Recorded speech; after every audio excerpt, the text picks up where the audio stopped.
एक आदमी ने 1000 साल बाद गलती से पृथ्वी की यात्रा की और पाया कि पृथ्वी दुर्लभ और विदेशी फलों से भरी हुई थी। लेकिन क्योंकि उसने इन फलों को नहीं पहचाना, उसने सीधे अमर होने का अवसर खो दिया।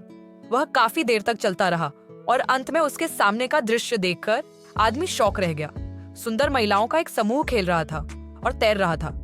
यह दृश्य देखते ही वह आदमी हंस पड़ा।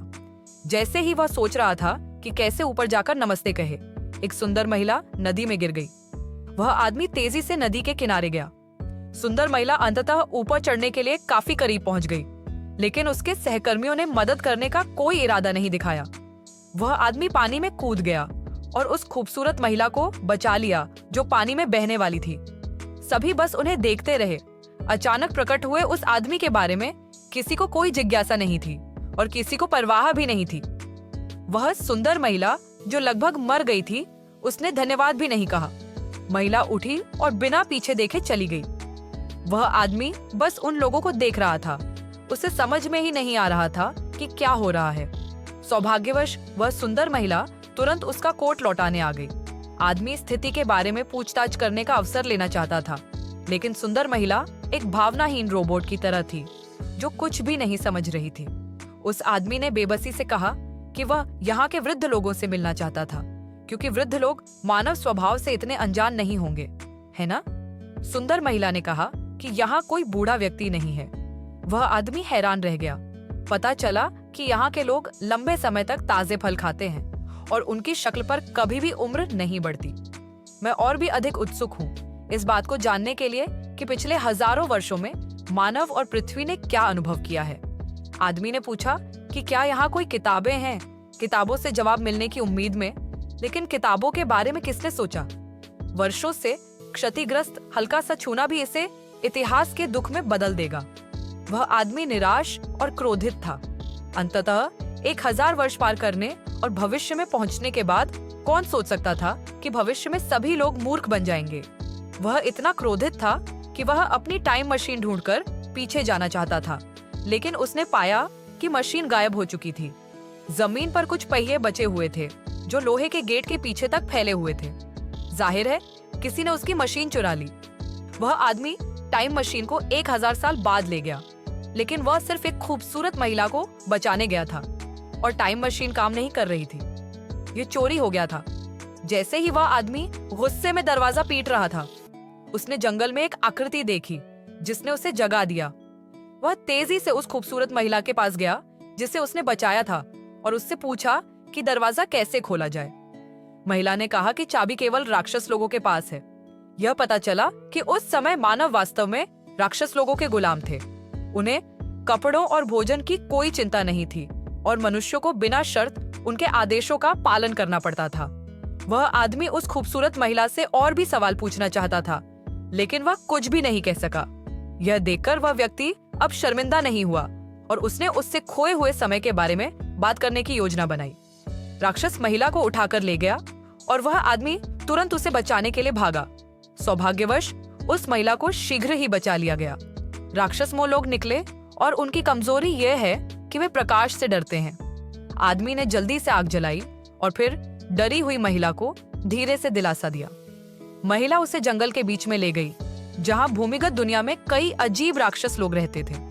आदमी ने अनुमान लगाया कि टाइम मशीन राक्षस लोगों के हाथों में होगी, इसलिए वह इसे खोजने के लिए भूमिगत दुनिया में जाना चाहता था। लेकिन जब वह महिला से बात कर रहा था तो एक अजीब आवाज सुनाई दी और महिला अनियंत्रित होकर मुड़ी और चली गई। यह देखकर कि कुछ गड़बड़ है, आदमी रेंगकर उसका पीछा करने के लिए बाहर निकला, लेकिन उसने देखा कि सभी मनुष्य उसी दिशा में चल रहे थे जिधर से आवाज आ रही थी, और वह कान फाड़ देने वाली आवाज के बावजूद उसका पीछा कर सका। इस समय लोहे का गेट बंद हो चुका था और वह आदमी एक कदम पीछे था। उसने उस खूबसूरत महिला को अंदर जाते देखा। दरवाजे के बाहर खड़े लोगों को अगर उसे बचाना था तो अंदर जाना ही था। वह आदमी सीढ़ियों से नीचे उतरा और चुपचाप उस व्यक्ति को ढूंढने लगा जिसे उसने अभी अभी देखा था, लेकिन उसने गलती से अनगिनत मनुष्यों को देख लिया। आदमी ने सोचा कि राक्षस लोग केवल मनुष्य थे जो आदिम अवस्था में पहुंच गए थे। वह आदमी भीड़ से बाहर निकला और अपनी प्रिय महिला को देखा। जैसे ही उसने अपना सिर दूसरी ओर घुमाया, 10 आदमियों वाली जनजाति की चोटियां उसकी गर्दन में उलझ गईं। उसने अपने बैकहैंड से किनारे को पकड़ा, उसे जोर से घुमाया और खुद को मनुष्यों के पास वापस खींचने ही वाला था, लेकिन बाहर मौजूद 10 आदमियों का समूह उस आदमी को भयंकर नजरों से घूर रहा था। उसने माचिस जलाई। चमकदार रोशनी ने 10 आदमियों के समूह को तुरंत अंधा कर दिया। उस आदमी ने मौके का फायदा उठाकर बाहर भागने का प्रयास किया। उसने कुछ ही दूरी पर एक फटी हुई मशाल देखी और जल्दी से उसे जलाने के लिए आगे बढ़ा और 10 आदमियों वाली जनजाति से लड़ने के लिए तैयार हो गया। 10 आदमियों की यह जनजाति बड़ी संख्या में थी और शक्तिशाली भी, लेकिन वे लड़ाई में अनाड़ी थे और उनसे निपटने के लिए केवल एक आदमी ही पर्याप्त था। कूपनों द्वारा पाले गए मनुष्य भी रक्तपात और निर्दयता से उत्तेजित हो गए। वे 10 आदमियों वाली जनजाति के सिर पर खड़े थे। अन्य लोग भी मदद के लिए आगे आने लगे। सभी ने अपनी पूरी कोशिश की, फिर भी वे अंततः बच निकले। उस आदमी ने तुरंत सभी से और अधिक पेड़ काटने को कहा। पेड़ों में लगी आग बढ़ती ही जा रही थी और अंततः 10 आदमियों वाली जनजाति की भूमिगत दुनिया एक के बाद एक विस्फोटित हो गई। सब कुछ हमेशा के लिए शांति में लौट आया, लेकिन वह आदमी हमेशा उदास रहता था। वह अपनी दुनिया में लौटना चाहता था और अपने दोस्तों को इस जादुई यात्रा के बारे में बताना चाहता था, लेकिन उसे उस सुंदरता की भी याद आती थी जो यहीं रहना चाहती थी और उसे याद करती थी। इसी दौरान किसी ने आकर बताया कि लोहे का गेट खुला है। आदमी ने एक नजर में टाइम मशीन को देख लिया। वह कहीं भागा नहीं, लेकिन लोहे का गेट फिर से बंद हो गया। वह और महिला फिर अलग हो गए। शेष 10 लोगों ने भी मौका पाकर उन्हें घेर लिया। वह व्यक्ति उनके साथ चलने के लिए संघर्ष करने लगा और उसने टाइम मशीन चालू कर दी। उसके चारों ओर का दृश्य उड़ गया। अंततः वह अपनी दुनिया में वापस लौटा, अपने जख्मों को घसीटा, अपने दोस्तों से मिला और खुद को तैयार किया। हजारों साल बीत गए, लेकिन उसके अधिकांश दोस्तों को लगा कि वह बस एक कहानी सुना रहा है। उसने अपने दोस्तों को जाते हुए देखा, फिर मुड़कर टाइम मशीन को दूसरी जगह ले गया। तभी उसका एक मित्र अचानक वापस आया और उसने पाया कि वह आदमी और टाइम मशीन दोनों गायब थे। वह जानता था कि उस आदमी ने हजारों वर्षों के बाद अपने दोस्तों के प्रति अपनी जिम्मेदारी पूरी की थी।